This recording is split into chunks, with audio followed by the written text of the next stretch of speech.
Voici Paul Guedel Jr., également connu comme le détenu ayant purgé la plus longue peine en Amérique. Avant de sortir de prison en 1980, il avait passé un total de 68 ans et 245 jours enfermé, loin du reste du monde. Alors, que se passe-t-il lorsque des prisonniers comme ceux-ci sont réintégrés dans la société après plusieurs décennies? Voici l'histoire sombre de la vie après la vie. Clifford Hampton. L'année était 1958 et Clifford Hampton avait juste 18 ans, mais il était sur le point de commettre la plus grande erreur de sa vie. Cette nuit fatidique, Hampton et sa petite amie de 17 ans, Bertha Ann Gibson, se sont disputés violemment, ce qui a rapidement tourné au drame. Après avoir rejeté la demande de Hampton pour des rapports sexuels, Hampton a eu une crise de rage. Il a pris un couteau et a poignardé sa petite amie 28 fois, mettant fin à sa vie sur le coup. C'était un crime choquant qui a secoué toute la communauté, laissant les gens avec plus de questions que de réponses. Il ne fallut pas longtemps avant que Hampton soit arrêté, jugé et condamné à perpétuité pour le meurtre. Pendant les 61 ans suivants de sa vie, Hampton resterait enfermé derrière les barreaux de la célèbre prison d'Angola, tandis que le monde continuait sans lui. Mais même s'il était sous les verrous, les manières violentes de Hampton ne semblaient pas diminuer d'un iota. Seulement 3 ans après sa première condamnation, il a de nouveau été trouvé avec du sang sur les mains. Cette fois, c'était un autre détenu du nom de Cammy Time qui a dû subir la colère de sa redoutable fureur. Après avoir appris que ledit détenu avait prétendument répandu des mensonges à son sujet, il a décidé de prendre les choses en main. Alors, quand le détenu Cammy Time a été retrouvé mort à la prison, tout le monde savait qu'il avait fait. Et une fois de plus, Hampton s'est retrouvé au tribunal, devant un juge qui n'avait aucune pitié pour le double meurtrier. Il a été condamné à une autre peine de réclusion à perpétuité. Et à ce stade, il semblait qu'il ne verrait jamais au-delà des 4 murs de la prison. Son cas deviendrait finalement l'un des exemples les plus importants de personnes ayant survécu à des peines de prison insensées. Le destin avait d'autres plans, et les marées de la justice allaient plus tard tourner en sa faveur. En 2017, une nouvelle lumière a émergé dans le cas de Hampton après que de nouvelles lois d'État ont interdit la condamnation des mineurs à la réclusion à perpétuité sans possibilité de libération conditionnelle.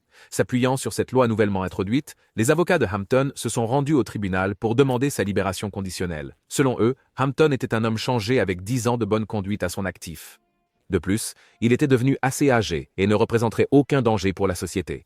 Le 11 avril 2019, la Commission des libérations conditionnelles a annoncé que le double meurtrier Clifford Hampton serait éligible à la libération conditionnelle, et seulement 11 jours plus tard, il a finalement franchi les murs de la prison pour la première fois depuis qu'il avait 17 ans. Ce fut des retrouvailles émouvantes pour Hampton, âgé de 78 ans, et sa sœur, alors qu'ils se serrèrent fort après sa libération. Mais la vie en dehors de la prison n'a pas été si facile pour Hampton. Cependant, grâce au soutien constant de la communauté qui l'a fait sortir de prison, Hampton a reçu un logement adéquat, des vêtements et quelques ressources monétaires. Pour aggraver les choses, Hampton n'est actuellement pas éligible à des prestations de sécurité sociale ou à une couverture santé, donc naviguer dans la vie en dehors des cellules a été une aventure tumultueuse. Mais alors que son histoire continue de se dérouler, Hampton a passé les dernières années dans une relative obscurité en essayant de rassembler les morceaux de sa vie qui restaient. Mais si vous pensiez que son histoire était étrange, vous devriez voir les détails poignants de ce prochain cas. Richard Honeck. Cette histoire suivante trouve ses racines en l'année 1899 lorsque Richard Honeck a ôté la vie d'un ancien camarade d'école, identifié comme Walter F. Kohler. À l'âge de 21 ans, Honeck s'est retrouvé enfermé à vie pour ce crime odieux, et il ne serait libéré que 64 ans plus tard. En retraçant l'origine de tout le crime, nous découvrons une histoire qui vous donnera des frissons. Avant que Honeck ne suive une vie de crime, il était opérateur télégraphique et fils d'un riche marchand de matériel agricole. Mais en septembre 1899, lui et un autre homme, Hermann Hundhausen, ont élaboré un plan pour éliminer un homme qui avait initialement témoigné contre eux dans une affaire d'incendie criminel. Les 2 hommes avaient gardé cette rancune contre Kohler depuis son témoignage accablant quelques années plus tôt, et maintenant il était temps de se venger. Alors ils avancèrent avec du sang dans les yeux et de la détermination dans le cœur. Alors qu'ils se lancèrent dans cette mission mortelle, Honeck et Hundhausen étaient armés jusqu'aux dents avec un couteau Bowie de 20 cm, un couteau Bowie de 40 cm, un couteau de table plaqué argent, un revolver de calibre 44, un revolver de calibre 44-38, un revolver de calibre 22, une matraque et 2 ceintures de cartouches. C'était comme s'ils partaient en guerre. Mais ce n'était pas tout. Les deux hommes ont également élaboré un plan pour couvrir leurs traces, emportant un kit de fuite alors qu'ils se dirigeaient vers la maison de la victime. Ce kit de fuite lourdement chargé comprenait 2 sacs remplis de romans à 10 sous, de gravures obscènes et de vêtements dont les noms avaient été coupés. Les officiers ont rapidement trouvé le corps sans vie de Köhler assis sur une chaise, poignardé dans le dos. La scène aurait pu être si poétique si elle n'était pas si horrifiante. Bientôt, la police était sur les traces des 2 suspects, et peu de temps après, Honeck et Hundhausen ont été trouvés et arrêtés. Une fois capturés, la vérité derrière l'affaire a commencé à émerger. Selon une confession faite par Hundhausen, les 2 hommes avaient juré de se venger de la victime après son témoignage, et leur plan de vengeance était soigneusement orchestré et planifié dans les moindres détails. Mais personne n'échappe jamais au long bras de la loi, et en novembre 1899, Richard Honeck a été reconnu coupable et condamné à la prison à vie. Mais son histoire ne se terminerait pas entre les murs de la prison. Cependant, ses premiers jours derrière les barreaux furent marqués par une violence grave, comme cette fois, en 1912, où il a poignardé l'adjoint du directeur à la prison de Joliette avec un couteau fabriqué à la main. Tout comme ça, il s'est retrouvé à passer un total de 28 jours consécutifs en isolement pour l'infraction. Tout a changé lorsqu'il a été ensuite transféré à Menard. Et selon les responsables de la prison, Honeck n'était rien de plus qu'un prisonnier modèle.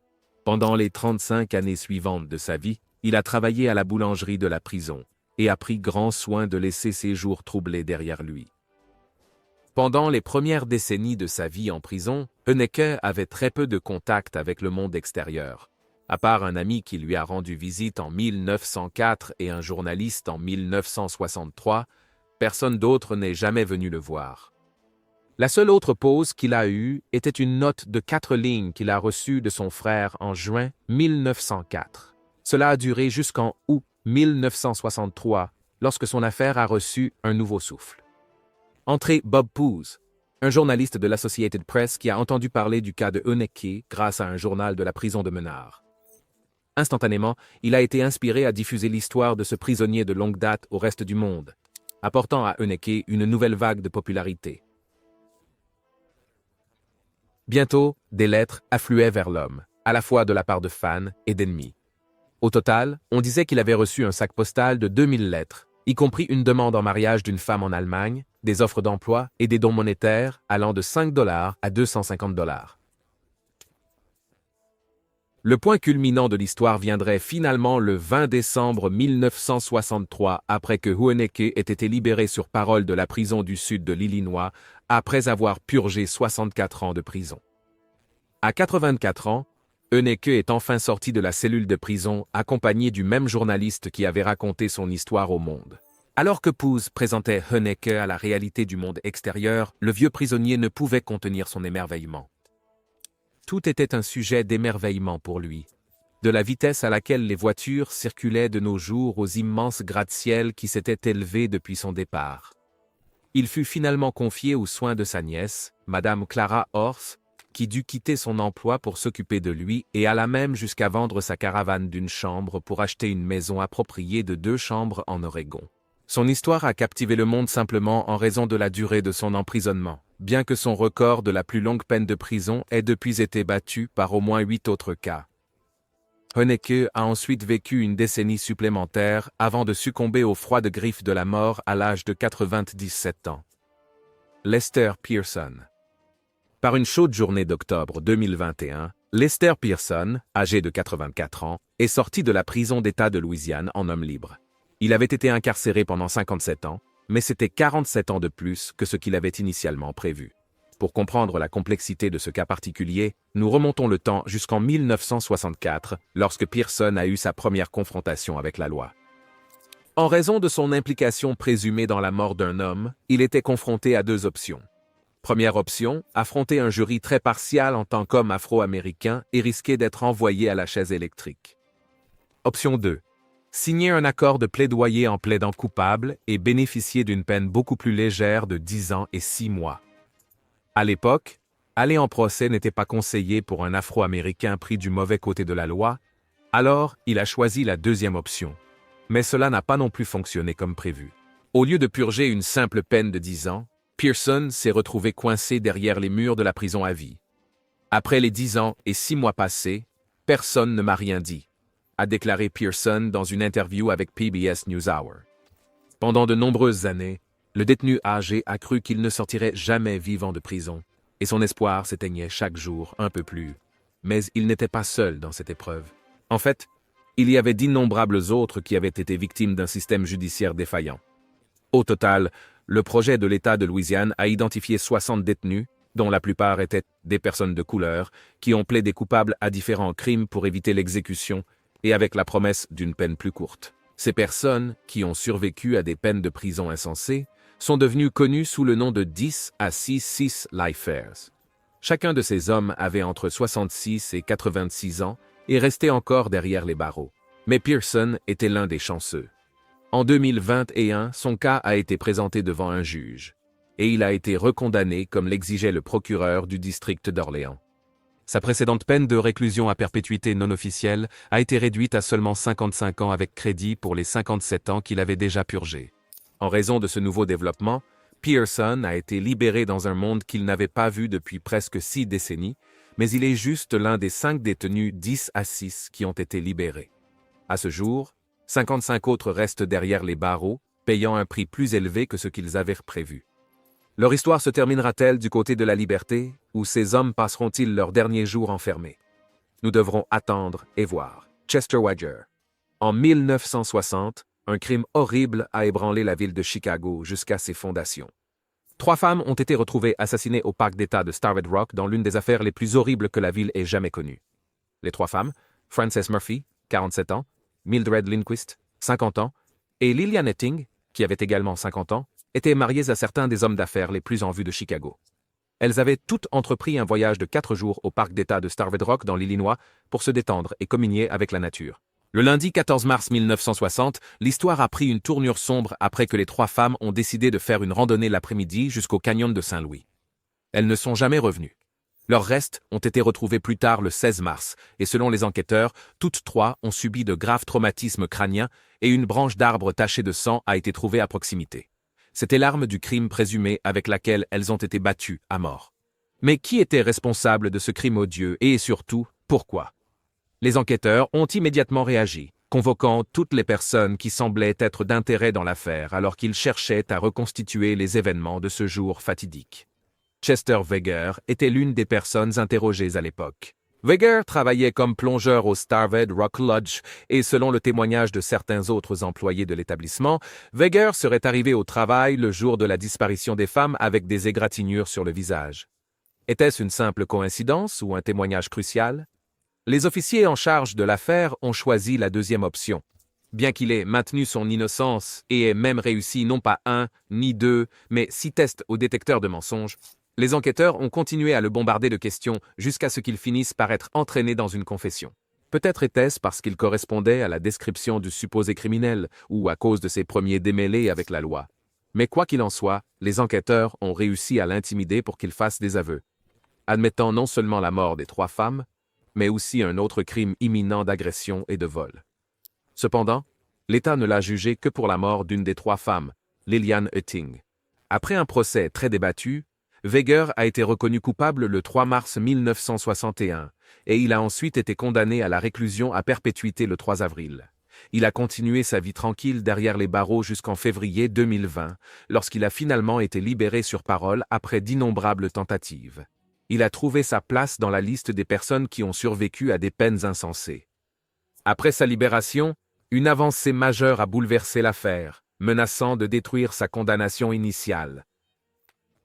Selon les preuves testées du meurtre de Starved Rock, l'un des nombreux cheveux trouvés sur un gant porté par l'une des victimes n'appartenait pas en réalité à Weger, ce qui signifiait qu'il y avait une chance qu'il soit disculpé de l'affaire.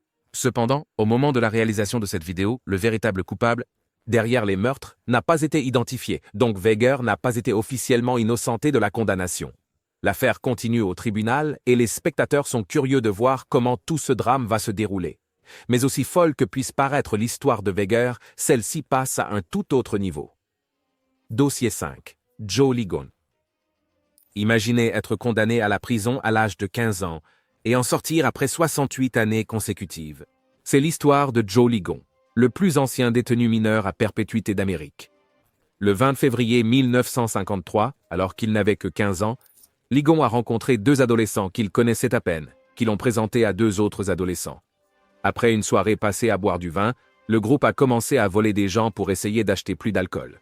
Cette série de violences alimentées par l'alcool s'est finalement terminée par la mort de deux hommes, Charles Pitts et Jackson Ham. Ce fut un jour triste à Philadelphie, et les 4 garçons responsables du crime violent furent rapidement arrêtés par les officiers. C'est après l'arrestation que l'affaire a pris un tournant assez controversé. Après que Ligon ait été arrêté par les officiers, il n'a pas eu droit à une représentation légale, ni sa famille n'a été autorisée à lui rendre visite. Il a également été confronté à des aveux signés par la police, entachant à jamais l'intégrité de toute l'affaire. Mais ce n'est pas tout. Tout le procès a également été mené en une seule journée. Après une très courte délibération, Ligon a été reconnu coupable de meurtre au premier degré et condamné à la réclusion à perpétuité. Bien que Ligon ait admis avoir poignardé une personne qui a survécu à l'incident, il a continué à nier avec véhémence avoir participé au meurtre. Mais tous ses plaidoyers sont tombés dans l'oreille d'un sourd. À seulement 15 ans, toute sa vie s'est effondrée. Et à partir de là, sa vie a filé comme de la poussière dans le vent. Au début des années 1970, l'affaire a reçu un nouvel élan. Et après un examen attentif, la ville a offert à Ligon et à ses complices la clémence. Mais Ligon n'a pas accepté l'offre, car cela aurait nécessité une admission de culpabilité qu'il n'était pas prêt à accepter. Il faudrait finalement les efforts de Bradley Bridge, l'avocat de Ligon pendant 15 ans, pour annuler sa peine initiale. Selon Bridge, Ligon n'a été reconnu coupable que par association, et s'il était jugé aujourd'hui, il ne recevrait qu'une peine de 5 à 10 ans. L'affaire a continué devant les tribunaux pendant de nombreuses années, jusqu'en 2012, lorsque la Cour suprême des États-Unis a fait l'effet d'une bombe. Dans un geste que personne n'avait vraiment vu venir, la Cour suprême a déclaré que prononcer des peines de réclusion à perpétuité, sans possibilité de libération conditionnelle pour les adolescents, était inconstitutionnel. Cela a attiré une nouvelle attention sur l'affaire Joe Ligon, et en 2017, il a été recondamné à seulement 35 ans de prison. Et comme il avait déjà passé plus de 60 ans derrière les barreaux, il est devenu immédiatement éligible à la libération conditionnelle. Mais Ligon n'était pas d'accord pour être en liberté conditionnelle, alors il a saisi la justice pour contester la décision, et il a gagné. En février 2021, Joe Ligon, âgé de 83 ans, a été libéré de prison sans conditionnel. Bien qu'il n'y ait eu aucun drame entourant sa libération, Ligon a affirmé que sortir de prison était comme renaître. Avec sa nouvelle liberté, Ligon espère passer le reste de sa vie dans le calme et la félicité. Alors que nous explorons les histoires de personnes qui ont survécu à des peines insensées, le cas de Ligon témoigne des changements dramatiques qu'une peine de réclusion à perpétuité peut avoir sur un individu.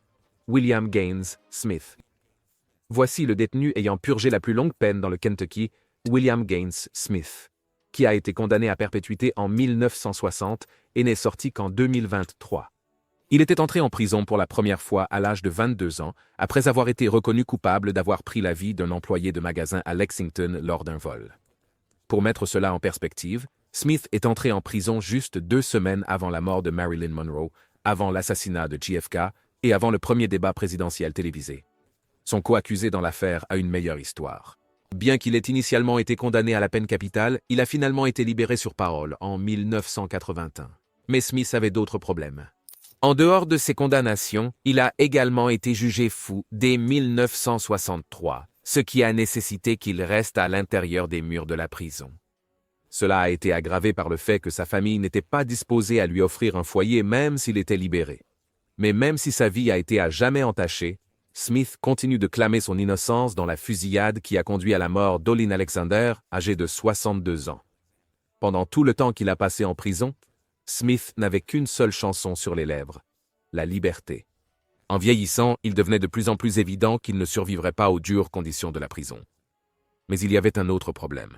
Même si la commission des libérations conditionnelles était prête à le libérer, aucune maison de retraite n'était disposée à accueillir le détenu âge, et sa libération conditionnelle a donc été refusée. Cela jusqu'en 2014, lorsqu'il a été libéré pour raisons médicales avec plusieurs autres détenus âgés. Enfin, il pouvait goûter à la douce liberté qu'il avait tant désirée. Mais malheureusement, cela n'a pas duré très longtemps. Bien qu'il ait survécu à sa peine insensée, sa santé déclinante ne lui a pas permis de profiter de la liberté qu'il avait recherchée si longtemps. En décembre 2014, à l'âge de 76 ans, William Gaines Smith est décédé à l'hôpital universitaire, mettant fin à une vie marquée par la violence, les regrets et les rêves brisés. Avant de continuer avec le reste de la vidéo, voici le choix de notre abonné pour aujourd'hui. Alors que nous explorons les histoires de personnes qui ont survécu à des peines insensées, notre attention est attirée par cette image captivante. Cette femme a été condamnée à la prison à vie en 1949 et en 2021, elle a reçu une nouvelle chance dans la vie. Après avoir passé plus de 70 ans en prison, il est difficile d'imaginer qu'il reste quelque chose à retrouver. C'est la réalité de nombreux détenus qui se retrouvent projetés dans la société après avoir passé des décennies derrière les barreaux. Il n'est pas surprenant que le monde les aurait laissés derrière, et ce qui resterait ne serait qu'une ombre de tout ce qu'ils connaissaient autrefois. Croyez-vous que les criminels méritent d'être libérés de prison après de longues périodes? Ou leurs peines de réclusion à perpétuité doivent-elles être maintenues jusqu'à la fin de leur vie? Partagez vos réflexions avec nous dans les commentaires. John Phillips. Le 8 avril 1952, John Phillips a été arrêté pour agression sexuelle sur une fillette de 5 ans. À l'époque, il n'avait que 18 ans et était en 9e année, donc il a été jugé comme un adulte. Il passerait finalement les 66 années suivantes de sa vie derrière les barreaux, mais le mystère entourant l'affaire continue de persister même aujourd'hui. Après l'arrestation de Phillips pour le crime, il a d'abord été envoyé pour être évalué à l'hôpital psychiatrique d'État pour Afro-Américains. C'est là que l'état de santé mentale de Phillips a été remis en question. Le résultat de l'évaluation a classé Phillips comme un adulte avec l'esprit d'un enfant de 7 ans et 7 mois. Pour éviter le tumulte qu'un procès en bonne et due forme aurait provoqué, son avocat a décidé de plaider coupable et ainsi Phillips a été condamné à la prison à vie. Mais a-t-il vraiment commis le crime? Malheureusement, ce mystère n'a jamais été élucidé. Après 66 longues années et à l'âge de 85 ans, le détenu ayant purgé la plus longue peine en Caroline du Nord a attiré l'attention du monde, et son histoire a touché les cœurs. Beaucoup ont commencé à citer son handicap mental comme raison pour laquelle il aurait dû être libéré de prison. Après tout, il avait payé pour ses crimes avec des années perdues. Mais il y avait un problème. Même si beaucoup de gens ont continué à plaider pour sa libération, Phillips ne voulait pas quitter les murs de la prison. C'était la réalité à laquelle il s'était habitué, et il n'était en aucun cas préparé aux réalités du monde extérieur. Bien qu'il soit éligible à la libération conditionnelle depuis 1959, les murs de la prison étaient devenus la seule réalité qu'il connaissait, et il n'était pas prêt à y renoncer pour quelque raison que ce soit. Mais selon la Commission des libérations conditionnelles, il a finalement été libéré de prison le 9 mars 2021, après avoir passé un total de 68 ans en prison. James R. Moore. Voici James Moore, le détenu ayant purgé la plus longue peine à New York avec un total de 60 ans en prison. L'histoire commence en 1962 lorsque Moore a ôté la vie d'une fille de 14 ans du nom de Pamela Moss. Selon la confession de Moore, il avait attaqué la fille sur un sentier près de chez elle et l'avait étranglée avant de l'agresser sexuellement. Quand il eut fini, il a ramassé son corps et l'a jeté dans une fosse de gravier remplie d'eau. Mais Moss n'était pas la seule victime du règne de violence de Moore. En révélant la vérité sur la mort de Pamela Moss, Moore a également avoué aux officiers qu'il avait molesté au moins 17 autres filles tout en admettant avoir agressé sexuellement une autre fillette de 9 ans. Afin d'éviter la peine de mort, qui menaçait toujours à cette époque, Moore a décidé de plaider coupable du meurtre de Moss. En 1963, le juge John Lamenzo a condamné James Moore à la réclusion à perpétuité sans possibilité de libération conditionnelle, entamant un parcours qui s'étendrait sur 6 décennies. Sa première décennie a été passée à l'établissement correctionnel d'Attica, où il a travaillé comme assistant dentaire, enseignant et assistant administratif. Puis, en 1973, il a été transféré à l'établissement correctionnel d'Auburn, où il rencontrerait plus tard son partenaire de vie. Toute l'histoire a pris un nouveau tournant en 1982 lorsque de nouvelles lois d'État l'ont rendu éligible à la libération conditionnelle. Mais pendant les décennies suivantes, il a été transféré d'une prison à l'autre tout en se battant pour être libéré sur parole. Ses prières ont finalement été exaucées en juin 2022, lorsque sa libération conditionnelle a été accordée et qu'il est sorti de prison en homme libre. Sa libération a suscité une vague de controverses alors que les membres de la famille de la victime continuent de s'opposer à la décision de laisser l'homme sortir de prison. Paul Geidel Jr. L'histoire de Paul Geidel Jr. est l'un des récits les plus populaires de longue peine de prison aux États-Unis. Pendant très longtemps, il détenait le record de la plus longue peine de prison dans l'histoire des États-Unis. bien que son record ait finalement été battu par Francis Clifford Smith. L'origine de cette histoire nous ramène à 1911, lorsque Guidel avait seulement 17 ans. Le 26 juillet 1911, Guidel a volé et assassiné un citoyen âgé. William H., âgé de 73 ans. Jackson était un riche courtier qui était un invité à l'hôtel Iroquois situé sur la 44e rue Ouest à New York, où Guidel travaillait comme groom. On disait que Guidel s'était faufilé dans la chambre de Jackson et l'avait étouffé avec un chiffon imbibé de chloroforme jusqu'à ce qu'il n'y ait plus de souffle dans ses poumons. Il n'a pu s'enfuir qu'avec quelques dollars, mais 2 jours plus tard, la justice l'a rattrapé et il a été accusé de meurtre au second degré. Après un procès peu remarquable, il a été reconnu coupable et condamné à 20 ans à perpétuité. À partir de là, Paul Guidel a commencé un parcours à travers certaines des prisons les plus notoires des États-Unis. D'abord, il a commencé à Sing Sing, où il est resté jusqu'en 1926. Puis, lors d'une évaluation mentale, les médecins l'ont déclaré légalement fou, et il a donc dû être transféré à l'hôpital d'État de Dannemora pour criminels aliénés, où il a été confiné jusqu'en 1972. Puis il a été transféré au centre correctionnel de Fishkill, où il vivait dans une unité conçue pour loger des détenus âgés. Pour être honnête, l'endroit ressemblait plus à un dortoir qu'à une prison. Son histoire a pris un autre tournant dramatique en août 1984, lorsqu'il a obtenu la liberté conditionnelle. Cependant, le vieil homme de 80 ans n'était pas prêt à quitter la réalité qu'il avait connue toute sa vie. Vivre en prison pendant 63 ans avait ses avantages, et dehors, dans le monde réel, Guidel savait qu'il n'y avait pas de famille pour l'accueillir à bras ouverts, et il n'avait rien à quoi revenir. Alors, il a décidé de rester 6 années de plus en prison par précaution. Mais le système pénitentiaire ne pouvait pas continuer ainsi indéfiniment. Et le 7 mai 1980, Guidel est sorti de Fishkill en homme libre, ayant purgé ce qui était à l'époque la plus longue peine de prison de l'histoire. Il a passé le reste de ses jours dans une maison de retraite située à Beacon, New York, avant de finalement rendre l'âme à l'âge de 14 ans. Aujourd'hui, son histoire se dresse comme un avertissement pour quiconque cherche à suivre le chemin de la criminalité.